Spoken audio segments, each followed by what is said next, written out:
100 शब्द प्रति मिनट की गति से 6 मिनट का डिक्टेशन। पेन कॉपी रेडी रखें। डिक्टेशन स्टार्ट होगा 5 सेकंड बाद।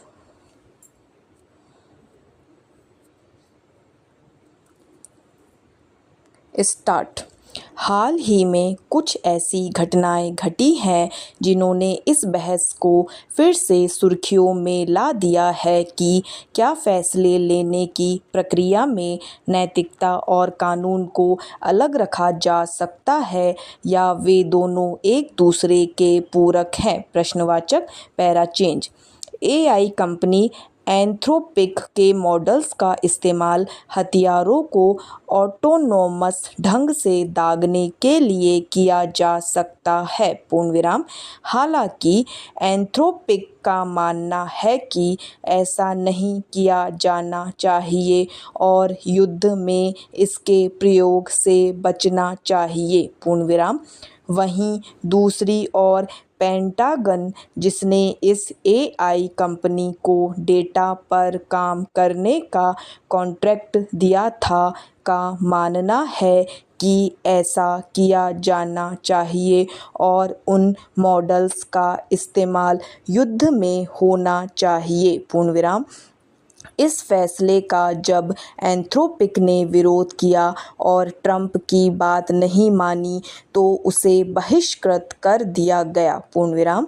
उसे चीनी टेक दिग्गज हुआवेई की तरह राष्ट्रीय सुरक्षा के लिए खतरा वाली श्रेणी में डालने की धमकी भी दी गई। पूर्णविराम। बाद में ट्रंप ने तर्क दिया कि कानून ही तय करेगा अमेरिका युद्ध कैसे लड़ेगा, न कि किसी कंपनी के नैतिक सिद्धांत। पूर्णविराम। यानी कानून अपने फैसले लेने की प्रक्रिया में बिजनेस एथिक्स की उपेक्षा आसानी से कर सकता है। पूर्णविराम। लेकिन आखिर कानून भी तो समाज के उस अंतिम नागरिक के हितों की रक्षा ही करता है और उसका स्वरूप नैतिकता से बंधा होता है। पूर्णविराम। Para change. इधर भारत में हाई कोर्ट ने अपने एक फैसले में कहा कि नैतिकता और कानून को अलग अलग रखना होगा। पूर्णविराम। कोर्ट ने माना कि अगर कानून के तहत कोई अपराध नहीं बनता तो नागरिकों के अधिकारों को लेकर कोर्ट के फैसले नैतिकता या सामाजिक सहमति से प्रभावित नहीं होंगे। पूर्णविराम। लेकिन क्या कोई कानून नैतिकता से भिन्न है? प्रश्नवाचक।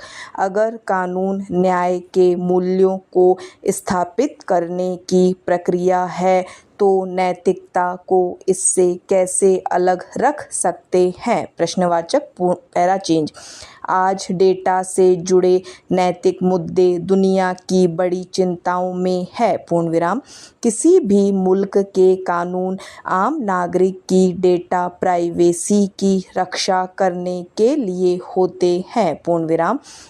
लेकिन एआई के तेजी से बढ़ने, बड़े पैमाने पर डेटा इकट्ठा करने के तरीकों, लगातार उल्लंघनों, रेगुलेटरी बंटवारे और लोगों के बढ़ते भरोसे की वजह से यह चिंता और बढ़ती जा रही है। पूर्णविराम।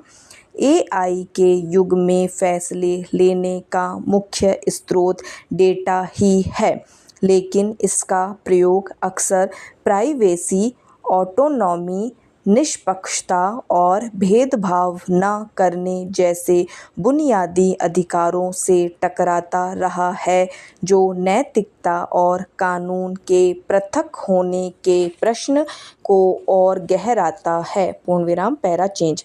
आज आप अपने फ़ोन के वेब ब्राउज़र या किसी ऐप में कुछ भी टाइप करते हैं तो अगले ही पल वह डेटा आपके स्क्रीन पर सूचनाओं की लंबी श्रृंखला रच देता है। पूर्णविराम।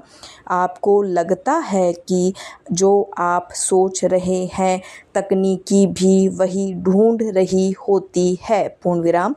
लेकिन कंपनियां अक्सर बिना किसी सूचना और सहमति के पर्सनल डेटा इकट्ठा करती है और उसमें लोकेशन, ब्राउजिंग हिस्ट्री, बायोमेट्रिक्स, आवाज़, भावनाएं, सोशल कनेक्शन सब कुछ शामिल है। पूर्ण विराम। क्या कानून या नैतिकता के आधार पर यह सही है? प्रश्नवाचक पैरा चेंज। एंथ्रोपिक वाली घटना का एक नैतिक पहलू यह भी है कि कानून बनाने वाले ही तय करते हैं कि तकनीक का विकास या प्रसार कितना और कैसे होगा। पूर्ण विराम। लेकिन लगता है जैसे कानून अभी भी एआई के विकास की द्रुत गति से काफ़ी पीछे है। पूर्ण विराम। इसलिए किसी भी प्रजातंत्र में जब तक वोटर इस मामले पर कोई फैसला नहीं ले लेते तब तक नैतिकता की जिम्मेदारी कानून बनाने वालों और उनका इस्तेमाल करने वालों दोनों को मिलकर उठानी होगी। पूर्ण विराम। एंथ्रोपिक का केस हो या डेटा से जुड़े नैतिक मुद्दे, कानून के साथ साथ वह मोरल कंपास तो उन फैसलों की रूह में होना ही चाहिए जो पूरे मानव समाज को प्रभावित करते हैं। पूर्ण विराम। डिक्टेशन समाप्त। अगर डिक्टेशन पसंद आई तो चैनल को लाइक एंड सब्सक्राइब जरूर करें और बेल आइकन दबाना ना भूलें। धन्यवाद।